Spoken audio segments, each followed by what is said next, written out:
This is, this is a day I didn't know how I would really respond to it, really, because, it's been 8 years since I've done this conference. It was 8 years ago. I was at this very conference, the Strength to Stand conference. I think the name is interesting that it was called Strength to Stand, with the Scott Dawson Evangelistic Association, when I got the news that Bronner had gone to heaven.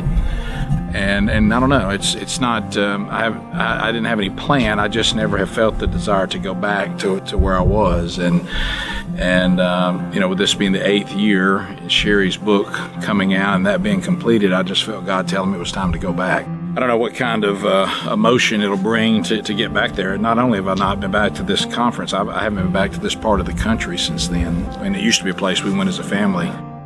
My wife just prayed over me before I left, and there's people praying all over this country that it's going to be powerful. And my 2 sons went with a group from our church, so I'm anxious the 2 younger sons will be there. So don't know what this is going to be like, but it's here, and it's God ordained. So if I would just be obedient, I think He's going to speak. I really do.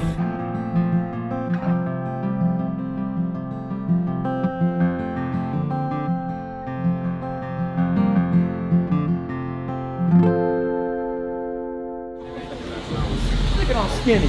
I lost 40 pounds.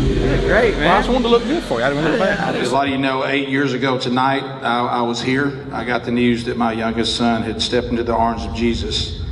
And 8 years, and this is the first time I felt like God has directed me back here. Toby was one of the many people who called me when he got the news and comforted me, and I'll always be thankful for that. And he and I have got to see each other here and there, and we're 2 brothers just trying to serve Christ and walk that line, like you said, of being in the world but not of the world. And let's just bow in prayer tonight.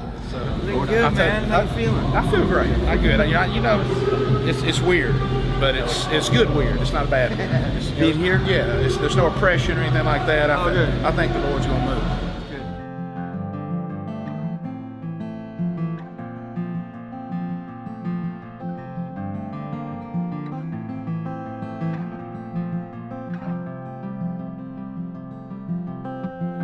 I was asked earlier to give them the verses I'm going to speak on, and it never fails. Now I'm here going through what I thought I was going to speak on, and I still think I am, but God's adding stuff by the minute as I'm checking into the Word of God. It is living.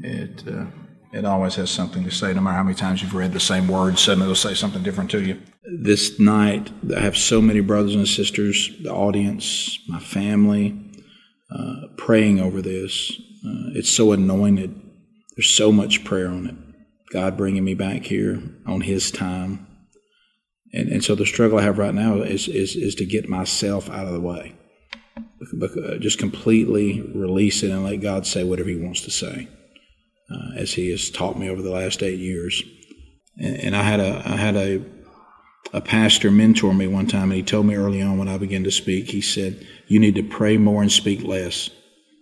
He said, because what you have to watch out for is if God has gifted you or given you a talent set, be sure you don't just start leaning on the talent, stop leaning on God. Then you get to where you just know you can pull it off. And boy, every night or every day that I get a chance to speak on His behalf should be that way, but tonight especially. Then your life, changed forever by the power of who I am, now reflects your thankfulness. You're not trying to keep a bunch of rules. You just say, I love you, Jesus. Well, it was the first night, and just like I knew I had the things that I thought I was going to say, and some of those came out, but then there were things and places that God took me. I mean, I just sense in my spirit the urgency of now. We're in times that God keeps pressing on me urgency. And there's a generation that's just going to be persecuted. The fruit of it will come. Billy Sunday, great evangelist, had a great phrase. Somebody came up to him after a revival and said, Billy, so many people gave their life to Jesus tonight. And he said, we'll see. We'll see. This is day 2. I'm speaking tonight. My sons are here. I've already seen Brooks. I just caught Brody. Both of us are You know, when they call it the Christmas Inn, there's a reason why, because it's never ending Very Christmas. Christmassy. This is that weird thing where I want him to see me, and he wants to see me, but he doesn't really want me all up in his business because he's here with some of his buddies. I mean, this is fine. Okay, so is this That's all the all dead right. time you need for this morning? I'm fine. Caught up in seeing Brooks and Brody. Story about how you scared Scott Dawson. That one, I almost wish I could just give you the recap of it on the CD. Hey guys, Scott Dawson here, Strength to Stand Conference. We're going through an incredible time. Already close to 500 decisions. We got one more night. You been? I'm good. So you're about to go up, right? I am. God's gonna use this book, bro. I mean, already, it's already happened. I mean, we're getting testimonies now. But I mean, this is meat. There's no fluff. In the next few minutes, I pray that you would allow us to not just be hearers of your word, but empowered, God, by you to be doers of that very word.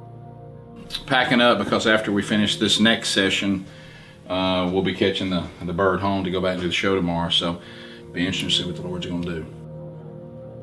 You know, the reality of all of it still is, you know, this is a fallen place and this is not our home.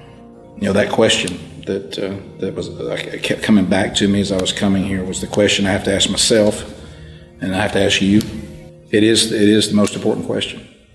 Have you been transformed by the risen Christ? Has it transformed your life? And are you in for whatever? I mean, for whatever he may ask of us. Because this is not it. This is not our home. We're just passing through. But we shouldn't squander it. We're here for a reason, and that reason is simple: to glorify him. John 16:33, I say this so that you'll have peace. I'm experiencing that right now, even while mourning and looking forward to that reunion when the whole family is reunited. I say this so that you'll have peace. In this world, you will face tribulation. Not you might, you will. But then I can still smile, because he said, when you do, you take heart, you rejoice, because I've overcome the world. He really is the answer. He really is. To whatever you're facing. He's right. He's it. And my hope is only found in him.